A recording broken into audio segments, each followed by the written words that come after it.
So, hello everyone and most welcome in my YouTube channel Medicologist 360 degree, and in today's video we will discuss about head trauma and head injury. आज की जो video है उसमें हम बात करेंगे head trauma और head injury के बारे में। चलिए स्टार्ट करते हैं। सबसे पहले हम बात करेंगे डेफिनेशन की कि what do you understand by the head trauma and head injury. सबसे पहले हम देख लेते हैं कि इसका क्या मतलब होता है।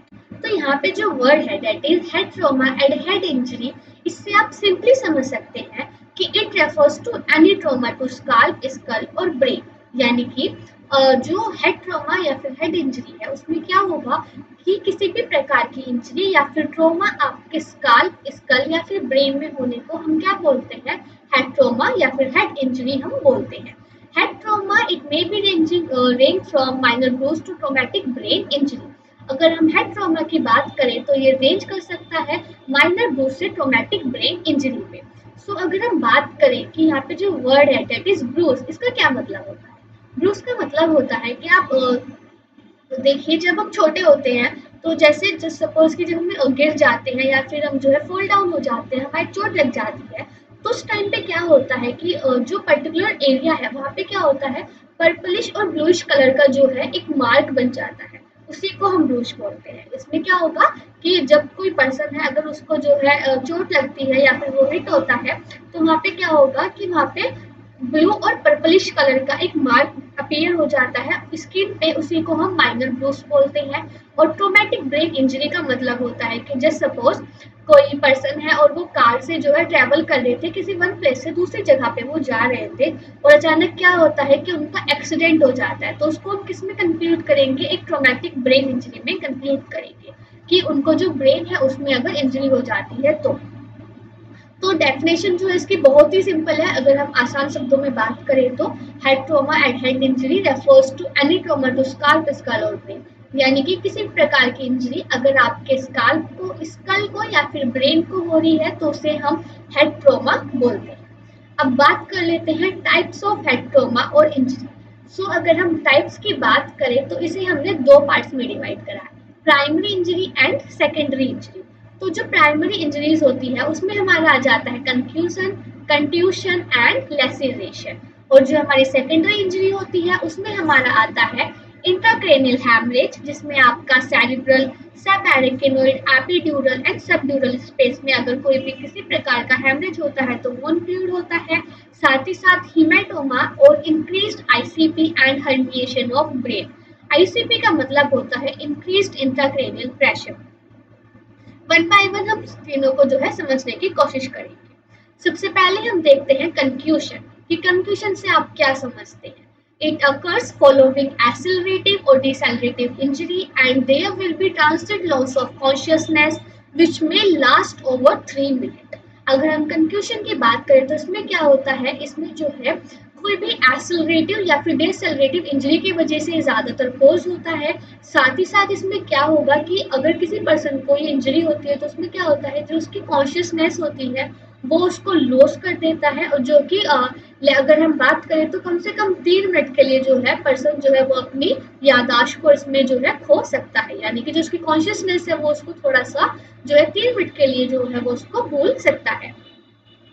अब बात करते हैं सेकंड टाइप की, दैट इज कंट्यूशन। कंट्यूशन का मतलब होता है क्लोज्ड ब्रेन इंजरी, यानी कि जो इंजरी है वो क्लोज्ड होगी, वो हमें बाहर की साइड नहीं दिखाई देगी। And which leads to brushing of the tissue within the local area. If the injury occurs in the site of impact, it is called poop, and if it occurs on opposite side away from injury, it is called as contact group. It is not control group, it is contact group। अब हम बात कर लेते हैं कि कंट्यूशन का क्या मतलब होता है। कंट्यूशन में देखिए, जिस सपोज ये जो बैट है, एक पर्सन है और उसको जो है इस बैट से जो है चोट लगी है, मतलब जो बैट है उसने जो है पर्सन को हेड पे हिट किया। तो अगर जो इम्पैक्ट है, इंजरी हो रही है पर्सन को, अगर वो जस्ट साइड ऑफ इम्पैक्ट होगी, यानी कि जहाँ पर पर्सन को बैट ने हिट किया है, अगर वो इंजरी जो है पर्सन को वहीं पर होगी तो उसे हम बोलते हैं कूप। लेकिन अगर जो इंजरी है पर्सन को वो अपोजिट हो रही है, opposite at the side of impact, इसको हम बोलते हैं काउंटर कूप। देखिए फिर से समझने की कोशिश कीजिए।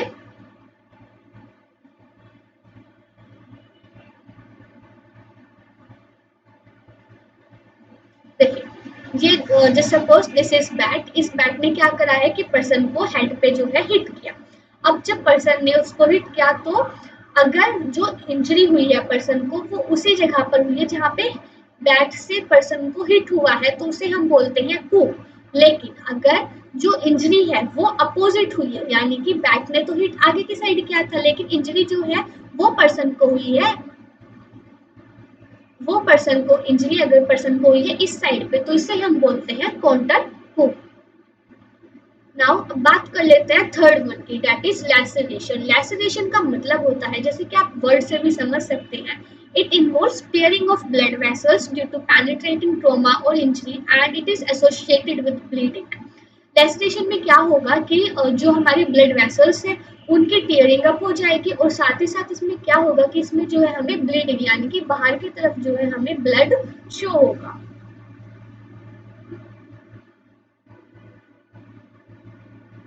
अब बात कर लेते हैं what are the sign and symptoms, यानी कि क्या क्या साइन एंड सिम्टम्स जो है आपको दिखाई देंगे हेड ट्रॉमा वाले पेशेंट में।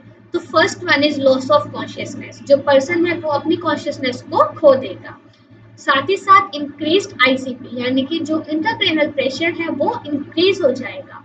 Motor and sensory changes and may be seizures of to the person में अकर, यानी कि जो मोटर और सेंसरी चेंजेस है वो हमें देखने के लिए मिलेंगे और साथ ही साथ जो है पर्सन को सीजर्स भी आ सकते हैं। इसके साथ साथ अगर हम बात करें तो फ्रीक्वेंट स्वैलोविंग, रिनोरिया एंड ओटोरिया में मैनिफेस्ट इफ सीएसएफ लीकेज अकर। अगर जो है सीएसएफ लीकेज यानी कि जो सेरिब्रोस्पाइनल फ्लूइड है अगर उसकी लीकेज हो रही है तो हमें रिनोरिया या फिर ओटोरिया भी देखने के लिए मिल सकता है। अगर हम यहाँ पे बात करें स्वैलोविंग, फ्रीक्वेंट स्वैलोविंग हमें पर्सन में क्यों दिखाई देगी, जस्ट सपोज हमारे पास जो है एक पर्सन आया है इमरजेंसी कंडीशन में हेड ट्रॉमा का और अभी हमने पर्सन को कुछ भी जो है खाने के लिए नहीं दिया है और पर्सन क्या है कि पर्सन जो है कुछ स्वेलो करता हुआ हमें दिखाई दे रहा है कि पर्सन जो है कुछ स्वेलो कर रहा है। इन केस अगर हमने पर्सन को कुछ भी खाने के लिए नहीं दिया है तो और पर्सन स्वेलो कर रहा है, दैट सिंपली मीन्स कि पर्सन को जो है ब्लीडिंग हो रही है, यानी कि जो पर्सन है वो ब्लड को स्वेलो कर रहा है। तो ये जो है साइन ऑफ सिम्टम है एक जो है हेड ट्रॉमा और हेड इंजरी के पेशेंट का। साथ ही साथ रिनोरिया, रिनोरिया का मतलब होता है रनी नोज या फिर एक्सेसिव ड्रेनेज, यानी कि जो पर्सन है उसका जो है एक्सेसिव ड्रेनेज जो है उसकी नोज से जो है हमें डिस्चार्ज जो है हमें देखने के लिए मिलेगा। ओटोरिया का मतलब होता है drainage that comes out of the year, यानी कि जो पर्सन है उसको जो ईयर होंगे वहां से भी जो है हमें ड्रेनेज देखने के लिए मिल सकती है।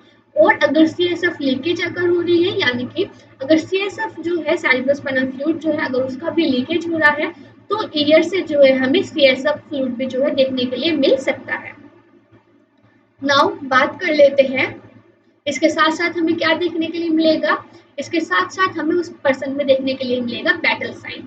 बैटल साइन का मतलब होता है एरिया ऑफ एकाइमोसिस और ब्रशिंग ओवर टेम्पोरल बोन। जो हमारी टेम्पोरल बोन होती है वहां पे क्या होगा कि आपको एकाइमोसिस देखने के लिए मिलेगा जो कि इंडिकेट करता है बेसिलर स्कल फ्रैक्चर को। CSF otorrhoea and CSF rhinorrhoea are the major manifestations. CSF otorrhoea और सीएसएफ रिनोरिया जो है इसमें मेजर मैनिफेस्टेशन होते हैं। सीएसएफ ओटोरिया का मतलब है कि जो पर्सन है उसके जो ईयर्स है अगर उनसे किसी प्रकार का ड्रेनेज हो रहा है तो उसमें जो है हमें सीएसएफ यानी कि सेरिब्रोस्पाइनल फ्लूइड मिल सकता है। साथ ही साथ अगर नोज से पर्सन का जो है डिस्चार्ज हो रहा है तो उसमें भी हमें जो है सेरिब्रोस्पाइनल फ्लूइड जो है देखने के लिए मिलेगा। बैटल साइन में क्या होता है, देखिए ये जो पर्सन है इस यहाँ पे जो है हमारी टेम्पोरल बोन होती है। तो यहाँ पे क्या हो गया है जिस जहाँ पे ईयर है ईयर के बिहाइंड आप देख सकते हैं यहाँ पे एक ब्रशिंग यानी कि ब्लूइश कलर का जो है आपको निशान दिखाई दे रहा है। इसी को हम बैटल साइन बोलते हैं, यानी कि जो ईयर होता है उसके जस्ट पीछे यानी कि जो हमारी टेम्पोरल बोन होती है ओवर द टेम्पोरल बोन आपको जो है एरिया ऑफ इकाइमोसिस जो है देखने के लिए मिलता है और इसी को हम बैटल साइन बोलते हैं। अब बात कर लेते हैं रेक्कून आइज की। साथ ही साथ जो हेड ट्रॉमा या फिर हेड इंजरी का पेशेंट आता है तो उसमें हमें जो है रेक्कून आइज भी मिलती है। इस बच्चे को देखिए, इसकी जो आइज है वो आपको किस तरह से दिखाई दे रही है, क्या हो गया है इसकी जो आइज है वो हमें जो है थोड़ी सी पर्पलिश कलर में दिखाई दे रही है और इसी को जो है हम रेक्कून आइज बोलते हैं। इसमें क्या होगा, periorbital ecchymosis following orbital fracture is known as raccoon eyes. यानी कि जो ऑर्बिटल कैविटी होगी, जो हमारी आइस होंगी, वहां पर क्या होगा, एकाइमोसिस हो जाएगा फॉलोइंग ऑर्बिटल फ्रैक्चर, और इसी को क्या है, रेकोनाइज बोला जाता है। अब बात कर लेते हैं हेलोसाइन की। इसमें जो है हमें हेलोसाइन भी मिलता है। हेलोसाइन क्या होता है, हेलोसाइन क्या होता है, इसको हम एक रिंग साइन या फिर डबल रिंग साइन भी बोलते हैं।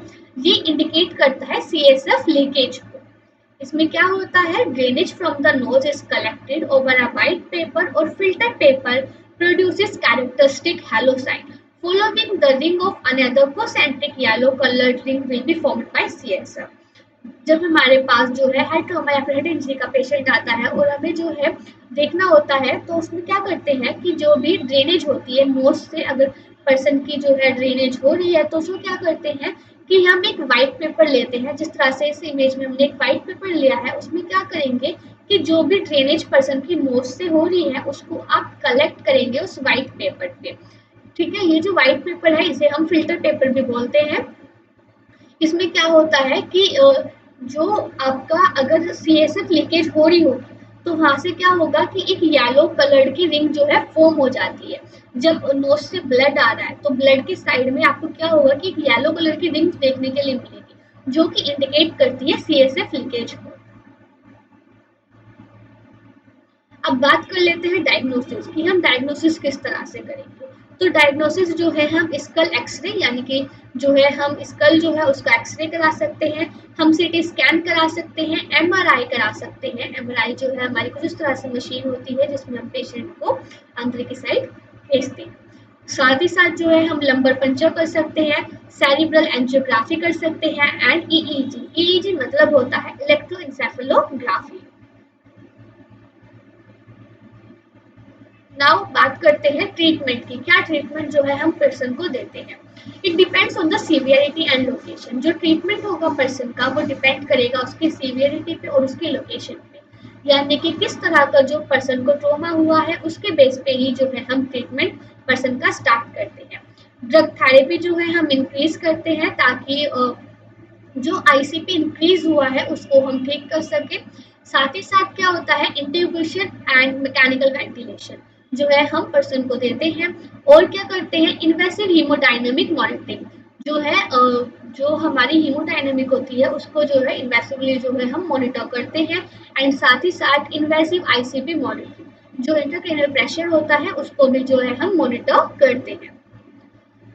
आज की वीडियो में बस इतना ही। होप वीडियो आपको पसंद आई होगी। इन केस वीडियो आपको पसंद आई हो तो प्लीज वीडियो को लाइक कीजिएगा। इन केस अगर आप चैनल पर नए हैं तो चैनल को सब्सक्राइब कीजिएगा। Thank you.